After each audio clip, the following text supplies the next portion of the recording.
Hello and welcome to a Chip Off the Old Block Toys. I am Jeff and today we are going to review Lego set number 60434, which is the Space Base and the Rocket Launchpad. Now this set was just released January the 1st, so just a couple days ago, a couple weeks ago, however you look at it, but very recently. So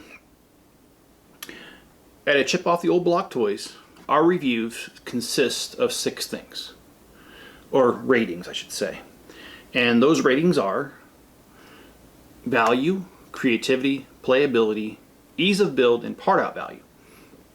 What I do is assign a value from 0 to 10, 0 being the worst, 10 being the best, to each of those 5 scores.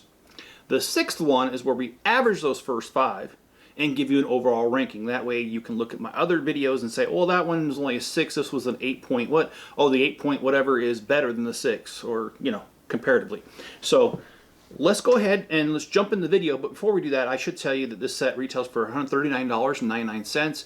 It comes with 9 minifigures and 1,422 pieces. That's a lot of pieces. This one took a little bit to build, but let's jump into the review. To start with the review, we're going to start with the base itself. Now this base, its dimensions are 11.5 inches this way, that's right, because the crane, and it is 8 inches this way and 13.5 inches tall. If you're on the metric system, that equates to 29 centimeters by 20.5 centimeters by 34.5 centimeters. Now let's switch over to the rocket itself, Launchpad, and here we go. This one here, it is 10 inches this way, it is 7 inches on the wingspan, and by the height, it is a total of 7.5 inches. Again, on the metric system, that's 20.5 by 18 by 19 centimeters. And then last but not least, I did measure the little vehicle that comes with it. And this is 4.5 inches by 2.5 inches by 3.5 inches, which is a total of 11.5 centimeters, 6.5 centimeters by 9 centimeters. So there you go. There you have it. So, all right. Well, let's jump into the review. When it comes to value, this thing did come with one thing I don't like, and that's stickers, and it came with 7 of them, so that I'm going to dock a little bit for that. However, at 1,422 pieces at $134.99 and 9 minifigures, that works itself out to 9.5 cents per piece. That, my friends, is an excellent value. So I'm not going to dock it much for the stickers, just 1 point, and it'll come in at 9 out of 10 for value. Creativity, well, before I can really give you creativity, we got to go over the base. First of all, one of my favorite features is the fact that Lego this time made it so this thing can do a complete 360 without ever entangling the wires or anything. That is a plus. That is a huge plus. And I also like the fact that it does indeed lower. Oh, see, just stop the slide. Okay, there we go. I like the antenna on top for communication to Earth or wherever the base is. Maybe it's a moon base, who knows. I do like the crystals that they're picking up here. They're mining or whatever they're doing. I like the control tower. See, they made it very simple. You just pop off the roof like that, and when you do that and you look on the inside, you've got a complete control center with 4 different computers. I think it looks pretty cool, and I like the lights on here, and I like the fact they're not yellow lights, they're blue lights.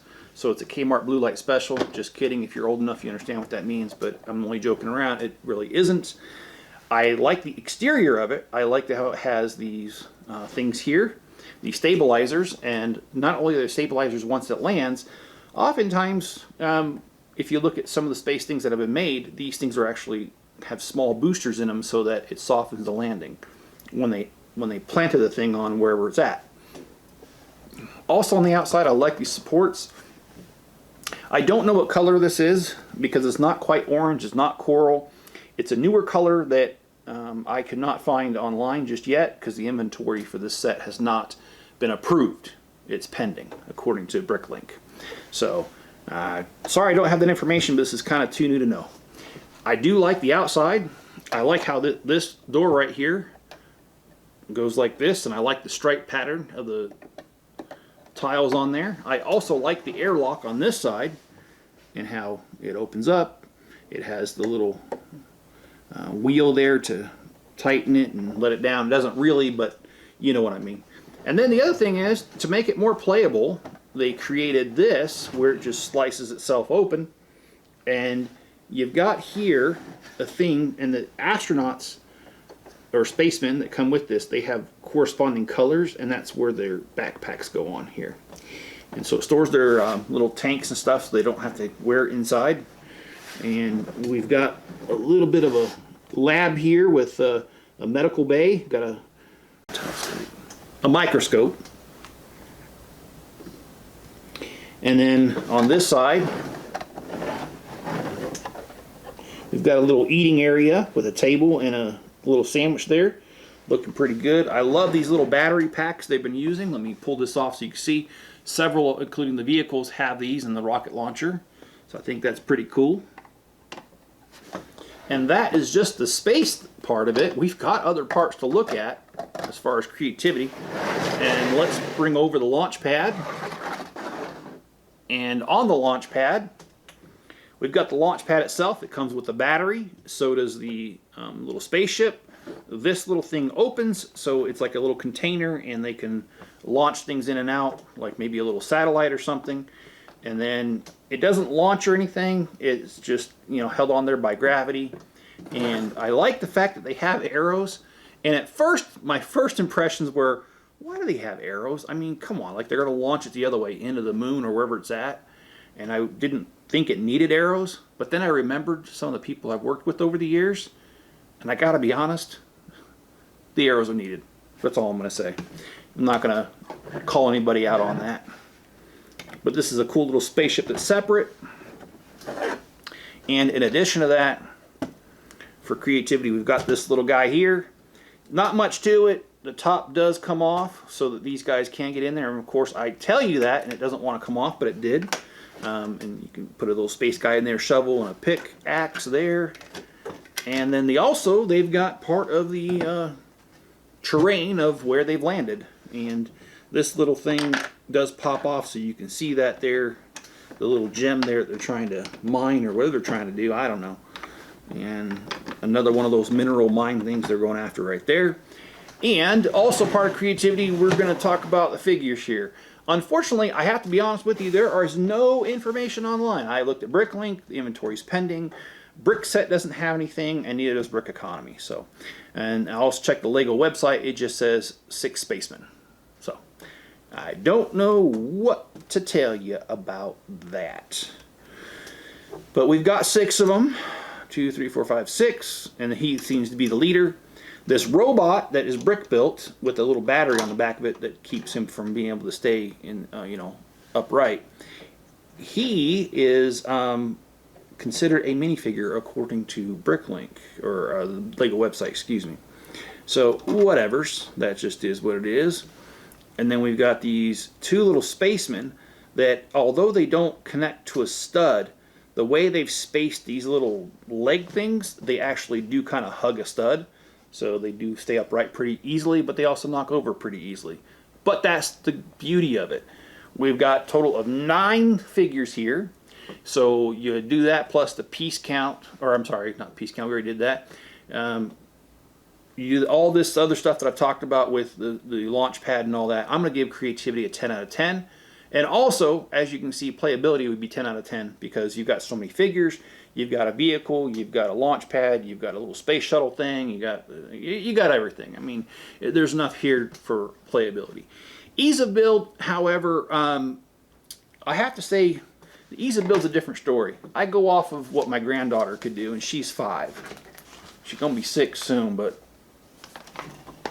they did break this up into 4 different books here. We've got a book for the vehicle and the little terrain. We've got a vehicle for the space station itself. And then we got another book for the space shuttle and another book for the launch pad. And, you know, it's not a particularly hard build, but it's, you know, if I gave it a 10, I'm basically claiming this is a very easy, the easiest build ever. And it's not, but it's not extremely difficult either. So I'm going to give it a little above average of 7. As far as part out value, it's an 8, and the reason is, well, this right here, this orange piece, I've only ever seen used at a skate park and this Launchpad. That's it. So it's kind of hard to give it anything more than that. And then you know, these wedge plates are kind of hard to use, and same with these cockpit pieces, windshields, as they call them on Bricklink. So it kind of does make things a little difficult. So I'm going to put part out value at an 8, and if you average everything out, that's an 8.8, which is not an overall bad score. And I do feel this is a great set. If I had to buy it again, I would buy it again. I don't think it's a bad value at all. And I hope you guys have enjoyed this video. If you have, do me a solid and hit that like button. And if you feel like I've earned your subscription, subscribe. We review many sets, we do custom, we do all kinds of things on this channel. Whatever it is we can do to promote the hobby of Legoing. Yes, I know that's not a right word, but it's not as bad as saying Legos. But anyway, Legoing. I did not say Legos, that was just an example. So don't kill me in the comments, whatever. Go ahead and kill me in the comments. I don't care. I want you to leave a comment. So if all you can do is criticize the fact that I use the word Legos, please do. Put it in the comments. And also turn on all notifications. That way you'll know when I put out a new video, which is almost every day. If you want to help out the channel and you've got some money and you need pieces, please head over to Bricklink. I've got a Bricklink store with about 1 million pieces, and I ship within 24 business hours. That gives you the opportunity to get pieces for your builds, but then yet hand over money to me that I can turn around and use to buy more sets to review, do like the Avengers Towers, my custom builds, or my custom city out there, or to put insulation electrical in the shop, which is badly needed because it's a 4-season shop, meaning when you're in there you feel the 4 seasons. So if it's dang cold like it is right now, 9 degrees, I'm not going out there. I'm sorry. I might be a little crazy, but I'm not that crazy. And during the summer when it gets to 100 degrees, guess what I'm feeling out there? About 120 because of that stupid tin roof. Anyway, so if you do that, you give me money to counteract Mother Nature and the nature's elements and all that good stuff. So anyway, that's one way. But if you don't have the financial means, or if you don't need pieces, you can always watch another video after this one. The algorithm loves you and loves me when you do that, so please do. And also you can share a link to this video or any other of my videos on other social media platforms just to help me get the word out and be my marketing department, my free marketing department, in fact, and I appreciate that. Also, if you're on Rumble, give this dang thing a rumble. I'd appreciate that. That's just a like button over on Rumble, and I do double post my videos across different platforms, just trying to get the word out that I'm here. So anyways, guys, I appreciate your support, and I hope you enjoyed this video. And if you have, like I said, hit the like button. Be good to each other. Stay safe out there, and I'll catch you on the next one.